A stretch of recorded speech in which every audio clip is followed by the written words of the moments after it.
Yo, Bakayalo Kono Yalo. Et oui, il est temps de parler de My Hero Academia, saison 6, épisode 1. Oui, tu t'y attendais pas, on va parler de My Hero Academia, évidemment, parce que la saison commence, nouvelle saison, ça c'est cool. Donc, premier épisode, on nous remet dans le bain, ça c'est sympa. On te reparle de la Ligue des Vilains, c'est bon. On peut voir que, en fait, il y a 9 commandants. Voilà, on sent que ça fait un peu comme dans One Piece. T'as chacun un commandant qui a son propre équipage. Donc, voilà, ça annonce la couleur. Il y aura certainement des équipes qui vont combattre chaque équipe de chacun. Ça va être sympa. Mais en tout cas, on est bien dans le bain. T'as cette infiltration qu'avait fait Hawk pour avoir des informations. Et là, les héros passent à l'action pour essayer de neutraliser cette ligue des méchants. Je vais oublier le nom, comment ça s'appelle. La ligue des vilains au pouvoir libéré ou je sais plus quoi. Bref, c'est sympa. Moi, j'ai kiffé. On te remet bien dans le bain.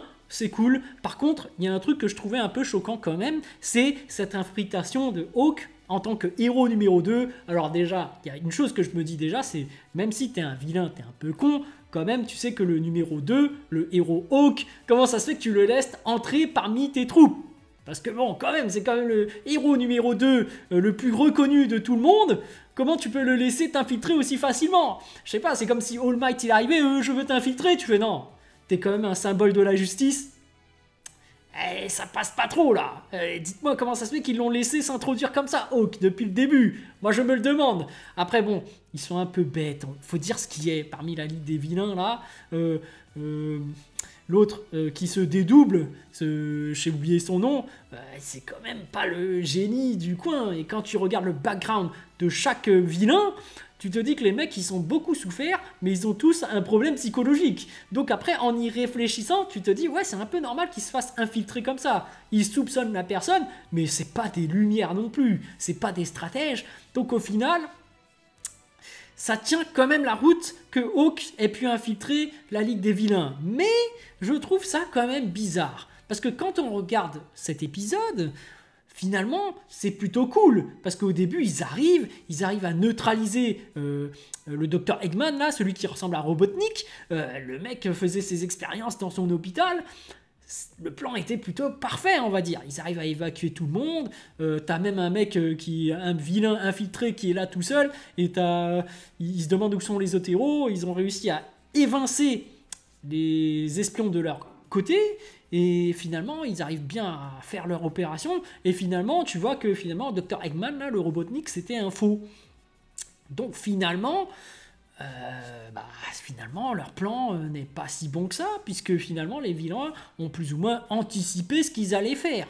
Donc finalement, est-ce que Hawk, le deuxième héros, ne s'est pas fait griller depuis le début? C'est ça que je me dis. Finalement, tout ce qu'il a fait jusqu'à présent, avec son bouquin, avec sa plume, tout ça, est-ce que finalement tout ça c'est pas du vent? Bah ouais, hein. Bah finalement, en même temps, t'es numéro 2, t'es quelqu'un qui essaye d'infiltrer, tout le monde sait que t'es l'un des héros, voilà, t'es cramé depuis le début.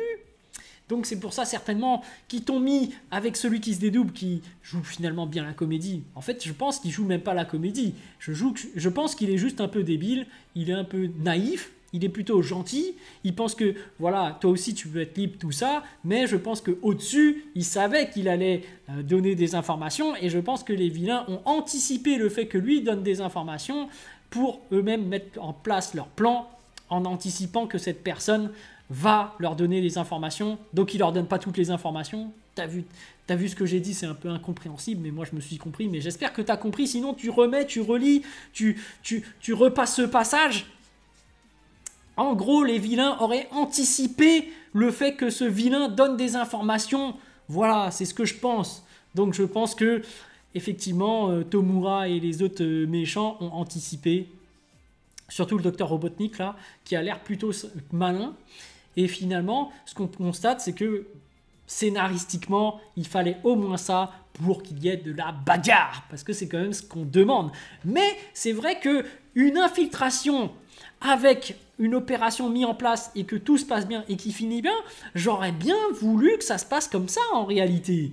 Parce que ça aurait permis à Hawk de se mettre en valeur, il s'est bien infiltré et tout, et ça permettrait enfin de voir que finalement il n'y a pas que la bagarre qui compte, il n'y a pas que les super pouvoirs qui comptent, finalement le côté stratégique, espionnage récolte d'informations peut être très efficace, un peu comme dans Naruto finalement, avoir l'information et d'arriver, de préparer son plan et paf, tu mets en place ton plan en anticipant tout ce qui allait se passer et voilà, mission accomplie, on a neutralisé Dr Robotnik et finalement les vilains qui se sont neutralisés sans qu'il y ait d'impact de dégâts sur la ville et autres. Ça aurait été plutôt sympa d'avoir une opération qui réussisse. Ouais, je sais, on aime tous la bagarre. Il faut bien que scénaristiquement, il y ait de la bagarre. Et c'est ce qu'il y a actuellement. Et on peut voir que le docteur Robotnik, il a prévu pas mal de petits monstres à côté. Des Nomu améliorés. Oui, pas des Nemu, mais des Nomu. Parce que les Nemu, c'est les brouillons. Donc là, on a des Nomu, des créatures sans cerveau. Si tu leur donnes pas d'ordre, ils font rien. Mais là, apparemment, ils ont tout anticipé. Ça fait quand même des grosses créatures qui ressemblent à rien du tout, tu vois, qui sont un peu démembrées partout, ils ont plusieurs membres, ils ont l'air d'avoir des pouvoirs un peu cheatés. Et donc tu as déjà Endeavor qui est chaud bouillant, qui commence à sortir ses flammes et qui commence à vouloir en cramer un. D'ailleurs, il a quand même du mal à en battre un, hein. On voit que ses flammes reprennent l'avantage, mais en tout cas, Endeavor, il est super chaud. On voit aussi que nos amis Midoriya et compagnie sont de la partie, mais pour être du côté support, pour évacuer les gens, tout ça, ce que je trouve logique, puisque finalement, ce ne sont que des étudiants. Ils font quand même appel à certains étudiants qui ont des pouvoirs pour faire des dégâts de zone, pour les faire venir, comme celui qui fait de l'électricité, ou d'autres. Bon, c'est sympa, en théorie, ils sont censés ne pas trop participer, parce que bon, ça reste quand même des étudiants. On laisse quand même les professionnels faire. Et ça, c'est sympa, c'est réaliste, je trouve. Et n'empêche, ils sont vraiment nombreux, les héros, pour cette opération. Et tu vois aussi que les vilains sont vraiment très nombreux. On part sur de la grosse guerre. Et finalement, là, ce qu'on peut voir, c'est qu'il y a une nouvelle héroïne qui fait beaucoup parler d'elle. C'est, j'ai oublié son nom, le numéro 5. Donc, qui ressemble à une sorte de lapin, mais qui a des grosses jambes qui bondit partout. C'est numéro 5. Je me demande qu'est-ce qu'elle va valoir.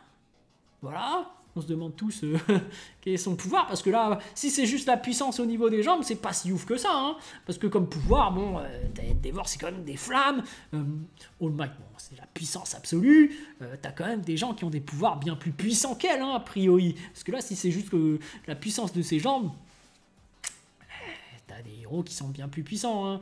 Notamment, j'ai bien aimé l'intervention du professeur qui ressemble à Kakashi et qui annule tes pouvoirs. Ça, c'était fort quand ils sont arrivés sur Dr Eggman, là. Ils l'ont refait revieillir. Tu te dis, en fait, lui aussi a un alter, cet enfoiré. Il y a aussi ce passage où les profs l'ont attrapé, celui qui crie avec sa voix, qui ont ce côté nostalgique par rapport à leurs potes, qu'ils ont kidnappé, qu'ils ont rendu complètement débile, sans cerveau, et qui est devenu un Nomu. Ouais, tu sens qu'il y a un truc attachant, que finalement ces deux profs, donc Kakashi et celui qui a une voix incroyable, ils formaient un trio un peu à la Naruto. Il y a un côté amical, amitié, vraiment super cool entre eux. Tu sens qu'ils ressentent beaucoup d'émotions. Ce sont des êtres humains finalement, les profs, comme les autres, tu vois. Ils peuvent faiblir, avoir ces moments de faiblesse, tout ça. Donc tu peux jouer sur le sentimentalisme aussi chez des professeurs, chez des héros. Ce ne sont pas des héros sans sentiments. Mais c'est sympa. On va voir aussi ce que vaut finalement ce numéro 5, parce que dès qu'on la voit arriver, elle fonce dans le tas, elle défonce des Nomu. Bon, quel est le niveau de ces Nomu? Moi, je pense que ce sont des faibles, hein, qui peuvent pas se régénérer, parce que quand même, le Nomu du début, là, contre All Might, il était vachement puissant, qui absorbait les dégâts, et le Nomu qui a affronté Endeavor, quand même, les mecs qui peuvent se régénérer et tout, c'était des Nomu de ouf. Là, on dirait des Nomu de merde, donc ils se prennent un kick, ils se font direct shooter, one shot, la meuf en shoot plein. Elle arrive finalement vers Dr Eggman. Elle l'a pris de vitesse, Dr Eggman, hein, bizarrement, alors qu'il était plutôt pépère dans son coin. Demande à voir la suite, hein, mais voilà. Moi, j'attends de voir ce qu'elle vaut, cette numéro 5, parce que c'est quand même le numéro 5. Là, pour moi, c'est pas vraiment une grosse démonstration de puissance, puisque je pense que Mirio Togata, qui était prévu pour être le numéro 1, le fameux le million, était beaucoup plus efficace, je trouvais, parce qu'il transperçait les murs et tout. Il aurait foutu des patates, machin, mais s'il n'y avait pas Eri, franchement, il mettait à Shizaki, il lui mettait la misère, hein. Faut dire ce qui est, faut dire les termes. Donc là, franchement, t'aurais envoyé Mirio à pleine possession de ses pouvoirs, il aurait tout transpercé, les Nomu l'auraient jamais touché, il serait arrivé vers Dr Eggman, Dr Eggman c'est une merde, boum, patate, patate, patate, assommé, voilà, le million aurait fait un truc de malade. Donc là, le numéro 5, je me demande ce que elle va faire. La lapine, qui a des grosses jambes, voilà, voilà, moi comme je vous le dis, à chaque fois, je n'ai pas vu le manga, donc c'est un véritable plaisir de découvrir l'animé. Je me fais bien plaisir, et donc voilà, petite review par rapport à mon ressenti. Je pense que le numéro 5 là va quand même se faire avoir, parce que Dr Eggman, je pense pas qu'il va se faire avoir. Et bien évidemment, Tomura qui va finir son expérience. Il va avoir encore un nouveau power-up, alors que ça devient vraiment quelqu'un d'extraordinairement puissant. On a pu voir que déjà contre celui qui ressemble à Sarkozy, là, celui qui a le pouvoir du stress, on a pu voir quand même qu'il était capable de détruire, rien qu'en touchant tout le sol qu'il avait touché. Il peut a priori même détruire à distance maintenant. Tu te dis, mais c'est quoi ce délire? Là, c'est vraiment la destruction totale. Le mec va devenir surpuissant s'il finit son opération. Il faut absolument que les gens l'en empêchent. Et je pense que, évidemment, les gens ne vont pas parvenir à l'en empêcher. Et finalement, je pense que son pouvoir va dévoiler qu'il est capable de détruire des gens à distance, mais qu'il y aura des conditions spéciales pour y parvenir. C'est-à-dire que tu peux pas être à 10 km de quelqu'un et le tuer, tu vois. Je pense qu'il faut, je sais pas, par l'intermédiaire de quelque chose, pouvoir le toucher. Par exemple, si la personne est en train de marcher, elle est en relation avec le sol, donc pour pouvoir la détruire, il faut que tu touches le sol. Bon, a priori, sur 10 km, c'est quand même possible, mais je pense qu'il y a quand même une distance à respecter pour pouvoir y parvenir. Genre, il faut quand même qu'il arrive à visualiser l'autre. Enfin, je pense qu'il y a d'autres conditions, parce que sinon, ce serait trop pété, tu vois. T'es de chez toi, j'aime pas All Might, je le tue, boum. J'aime pas Endeavor, je le tue, boum. Non, c'est pas possible, tu vois. Donc moi je pense qu'il va réussir à power up encore, mais que finalement ses capacités vont être contraintes. Petite prédiction, mais en tout cas, premier épisode plutôt sympa. Moi j'ai hâte de voir la suite. Je suis plutôt satisfait. On te remet dans le bain. Il y a un côté organisationnel que j'aime bien. Tu vois, les méchants sont quand même organisés. Il y a quand même des chefs d'équipe. Mais on sent qu'ils sont quand même désorganisés, parce qu'ils ont dit, regardez, machin qui fait des flammes bleues et l'autre, il part dans son coin, il s'en bat les couilles.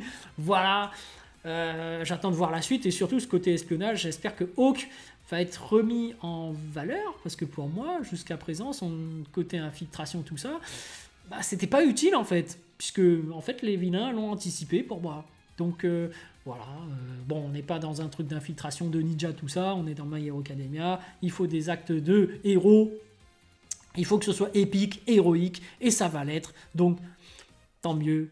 Bon, après, moi j'aime bien Hawk, tu vois, j'aime bien son côté posé, son côté malin, et j'aimerais bien le voir en action, parce qu'avec ses petites plumes, tu vois, il est capable de faire plein de choses, quand même, c'est le numéro 2, j'aimerais bien le voir en action, et j'attends aussi de voir Endeavor en action, évidemment, le numéro 1. Allez, sur ce, je vous laisse, donc à plus dans le bus, ou plutôt à plus tard dans le car, ou plutôt à bientôt dans le bateau.